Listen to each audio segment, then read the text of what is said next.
Good day, here are the headlines from the Philippine News Agency. We start with President Ferdinand R. Marcos Jr.'s recently concluded trip to Vietnam. The chief executive touted his efforts to strengthen the strategic partnership between the Philippines and Vietnam throughout his three-day state visit. The president arrived at the Villamor Air Base in Pasay City at 3:30 this morning. In his arrival statement, Marcos said he met with Vietnamese President Vo Van Thuong, Prime Minister Pham Minh Chinh, and National Assembly Chairman Vuong Dinh Hue to discuss the strengthening of Manila and Hanoi's relations. They also witnessed the signing of agreements for rice, agriculture, maritime, and cultural cooperation. Marcos also said several Vietnamese business leaders expressed interest in opening shop in the Philippines as well as exploring cooperation in various fronts.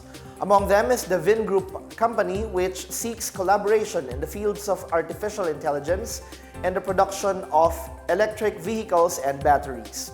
The president earlier told Vietnamese businesses that Manila is ready to cater to their investments and expansion plans. He says Manila seeks to expand bilateral trade with Hanoi to $10 billion from the current $7 billion by exploring untapped resources. Meanwhile, Marcos thanked the Filipino community for projecting a positive image of the Philippines in Vietnam. He assured them that his administration will continue to strive for the betterment of Filipinos in the Philippines and abroad.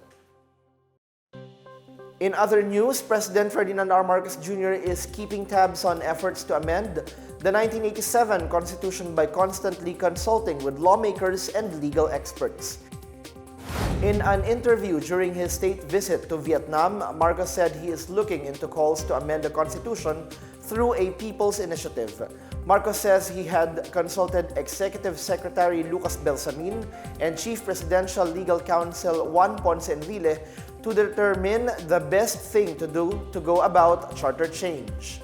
The president is also talking to the top leaders of the Senate and House of Representatives to resolve their differences. Marcos said he's after a simple solution to charter change that would not stir controversy. Congress is looking into amending the economic provisions of the Constitution in line with the administration's goal of enticing more foreign investors. However, both houses have clashed over the push for charter change through a people's initiative due to controversies such as alleged bribery.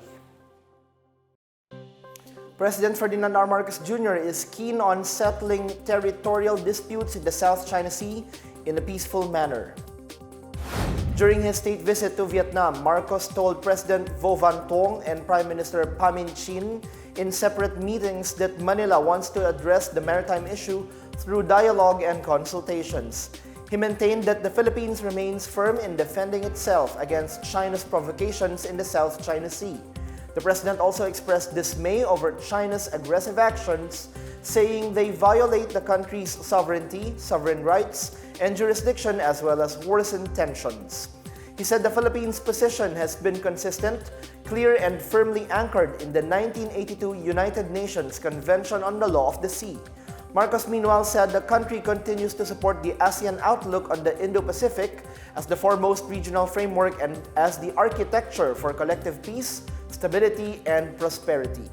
Marcos likewise thanked Vietnam for supporting the Philippines' bid to join the UN Security Council as a non-permanent member for 2027 to 2028.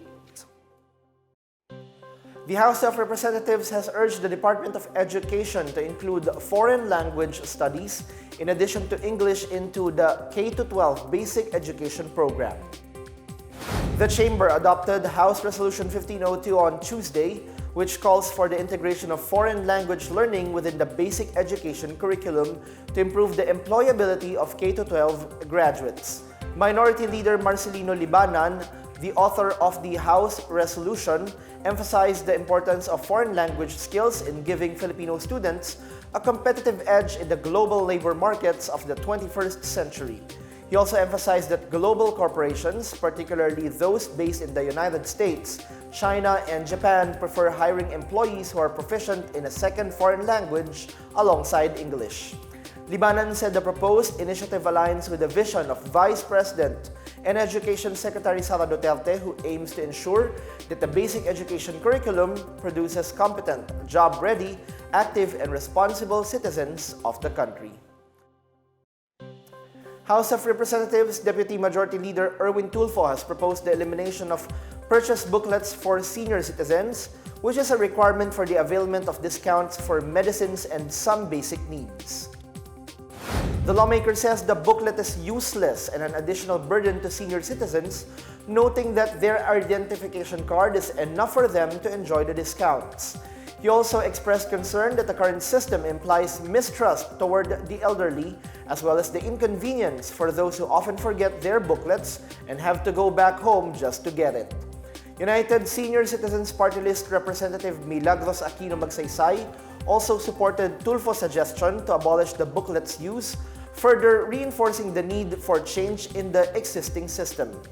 Likewise, Tulfo cited the suggestion of Marikina Representative Stella Luz Kimbo to review and create a new policy for senior citizen discounts to also include online delivery services and ride-hailing applications which were not covered by the law.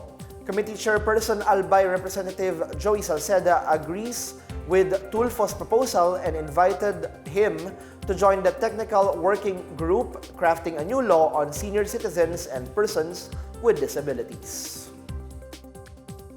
And that's the latest and the biggest stories on the PNA Headlines. For more news updates, please visit our website pna.gov.ph or our Facebook and X account, Philippine News Agency. The PNA Headlines is also streamed via the Silbicio Facebook page. You may also watch the PNA Headlines through the Philippine News Agency's YouTube account, via the News and Information Bureau website, nib.gov.ph under PNA News, or on the Facebook page of the Presidential Communications Office, or PCO. I'm Bench Bondok, and this is PNA Headlines, bringing stories that unite the nation.